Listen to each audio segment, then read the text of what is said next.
hari ini kita perlu patut menduga di tengah apa saudara-saudara krisis ekonomi kita hari ini, saudara sekalian. Hampir kita mengalami krisis moneter kalau sekalian. Banyak berita-berita menjaga tentang utang negara, saudara sekalian. Kita belum tahu, kita patut menduga jangan sampai negara kemudian tidak mampu membayar hutang, sehingga kemudian hari ini membajak uang rakyat melalui kenaikan BBM bersubsidi ini. Betul tidak, saudara sekalian?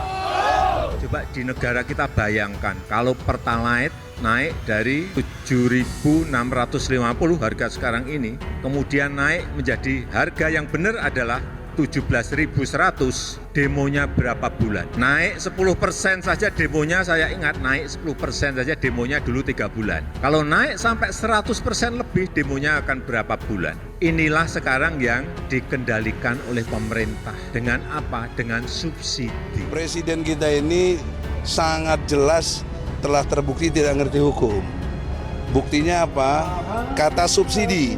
Kata subsidi itu tidak ada di dalam Undang-Undang Dasar 45. Yang ada adalah pasal 34 untuk menyatakan fakir miskin, anak terlantar dipelihara oleh negara. Nah itu maknanya dipelihara itu sampai kepada segala kebutuhan hidupnya dong. Kan kalau dengan naik BBM jadi susah mereka. Nah itu satu poin penting. BBM naik, buruh dan mahasiswa selalu turun demo. Gak ada yang istimewa sebenarnya dan bukan sesuatu yang baru. Seperti ritual aja dan masing-masing menyerukan kepentingan rakyat kecil sebagai agendanya. Mulai pemerintah, buruh, dan mahasiswa semua membawa-bawa nama rakyat kecil. Sedangkan rakyat kecil yang selalu dibawa namanya tetap saja kecil, nggak berubah posisinya. Buruh dan PA 212 demo BBM di Patung Kuda, 6.200 polisi dikerahkan. Kepolisian mengerahkan ribuan personil untuk mengamankan demonstrasi penolakan kenaikan harga bahan bakar minyak di Patung Kuda, Jakarta Pusat, Senin 12 September 2022. Kapolres Metro Jakarta Pusat Kombes Komarudin mengatakan ribuan aparat tersebut gabungan dari TNI dan Polri serta Pemda DKI Jakarta. Satu peserta aksi terdiri dari 3.000 orang.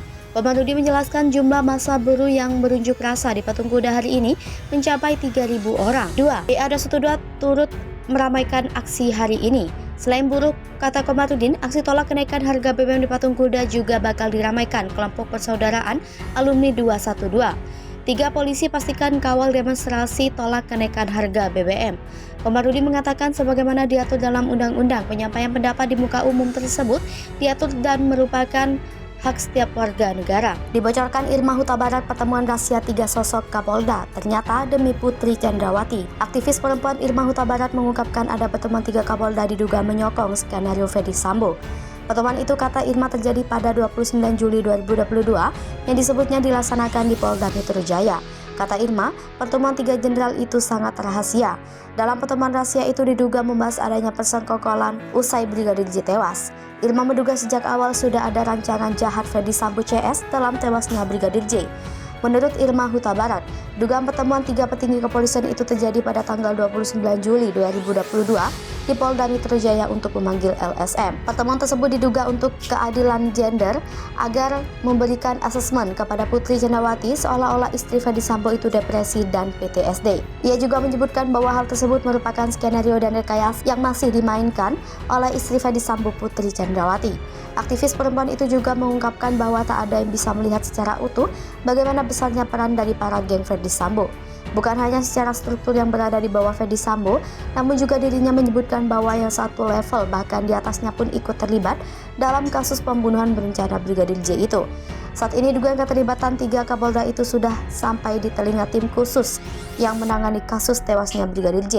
Curhat Putri Chandrawati ngaku diperkosa. Berdasarkan curhat Bu Putri, sapaan akrab Putri Chandrawati, peristiwa ruda paksa itu terjadi pada tanggal 7 Juli 2022.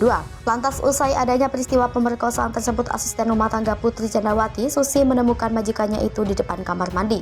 Selanjutnya, ART Putri Chandrawati lainnya, Kuat Ma'ruf, membantunya kembali ke kamar pribadinya. Kemudian, Putri Chandrawati menghubungi Barada Richard Eliezer atau Baradae dan Bribka Riki Rizal alias Bribka RR agar segera kembali ke Magelang. Seusai sampai di Jakarta, Siti mengungkapkan bahwa Putri menceritakan pemerkosaan yang berada di Magelang kepada Ferdi Sambo. Lebih lanjut, Siti mengatakan seusai sampai di Jakarta, Putri tidak pernah keluar dari rumahnya. Siti Aminah tadi mengatakan kesimpulan tersebut berdasarkan keterangan yang diperoleh oleh Putri, asisten rumah tangga bernama Susi dan Kuat Ma'ruf. Selain itu ada kesesuaian keterangan Kuat dengan kekasih Brigadir J, Vera Simanjuntak, terkait ancaman pembunuhan sehari sebelum J tewas di rumah dinas Ferdi Sambo. Kemudian hasil asesmen dari tim psikologi klinis tentang trauma yang dialami Putri.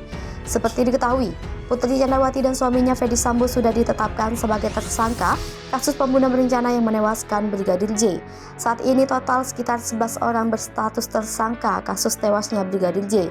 Para tersangka didominasi merupakan anggota Polri yang saat ini sudah dilakukan penahanan. Namun Putri Candrawati hingga kini belum dilakukan penahanan meski sudah ditetapkan sebagai tersangka. Terungkap aib besar Ferdi Sambo dibongkar Baradae saat bertemu Kapolri Jenderal Listio Sigit. Baradae bongkar soal Ferdi Sambo ke Kapolri Jenderal Listio Sigit Prabowo. Terungkap permintaan Richard Eliezer alias Baradae kepada Kapolri Jenderal Listio Sigit Prabowo. Permintaan tersebut berdampak positif dalam pengusutan kasus kematian Brigadir J atau Brigadir Nofriansah Yosua Huta Barat. Pengakuannya disampaikan Baradae terkait kebenaran kematian Brigadir J. Kematian Brigadir J tersebut sempat berusaha dijadikan aib oleh Ferdi Sambo dengan membuat skenario memutarbalikkan fakta sebenarnya. Diketahui, awalnya kematian Brigadir J karena aksi baku tembak dengan Baradae. Namun setelah pihak Bareskrim Polri melakukan penyidikan kasus, ternyata sebuah aksi pembunuhan yang diotaki Ferdi Sambo, mantan Kadif Propam Polri. Bahkan setelah Brigadir J dibunuh, Irjen Ferdi Sambo membuat skenario kematian sang ajudan. Baradae yang sempat dipanggil dan diperiksa oleh Kapolri Listio bersama tim sus meminta agar dirinya tak dipecat dari institusi Polri dan akan menjelaskan fakta sebenarnya terkait penembakan di Duren 3, tepatnya di rumah dinas Irjen Ferdi Sambo pada 8 Juli lalu. Hal itu dikatakan Baradae ketika ia bertemu langsung dengan Kapolri dan tim sus. Dilansir dari Kompas.com, Jenderal Listio Sigit mengungkapkan bahwa Richard Eliezer atau Baradae mengubah keterangan kepada tim sus yang menangani kasus dugaan pembunuhan berencana terhadap Brigadir J. Hal itu dilakukan setelah Baradae ditetapkan sebagai tersangka kasus pembunuhan Brigadir J yang terjadi di rumah dinas mantan Kepala Divisi Pengamanan dan Profesi Irjen Ferdi Sambo. Sebelum mengubah keterangan, kata Kapolri, Baradae sempat mengaku kepada tim sus bahwa peristiwa yang menewaskan Brigadir J di Duren 3 terjadi karena aksi tembak-menembak sebagaimana skenario yang dibuat oleh Ferdi Sambo. Namun keterangan itu akhirnya diubah setelah tim sus menetapkan Baradae sebagai tersangka, mencopot dan menempatkan 18 anggota Polri yang diduga terlibat dalam kasus tersebut. Sesuai dengan skenario awal yang terjadi tembak-menembak itu, dia akan dilindungi oleh FS, ujar Listio Sigit. Menurut Listio Sigit, Baradae kemudian mau menceritakan secara jujur bagaimana peristiwa yang sebenarnya terjadi di Duren 3. Di hadapan tim sus Kapolri, Richard Eliezer kemudian menjelaskan kronologi penembakan tersebut melalui sebuah tulisan.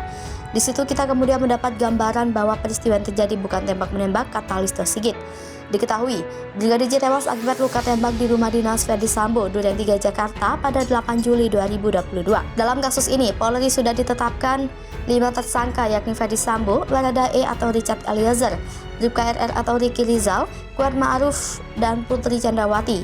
Para tersangka ini dijerat pasal pembunuhan berencana yakni pasal 340 KUHP, Junto 338, Junto 55 dan 56 KUHP.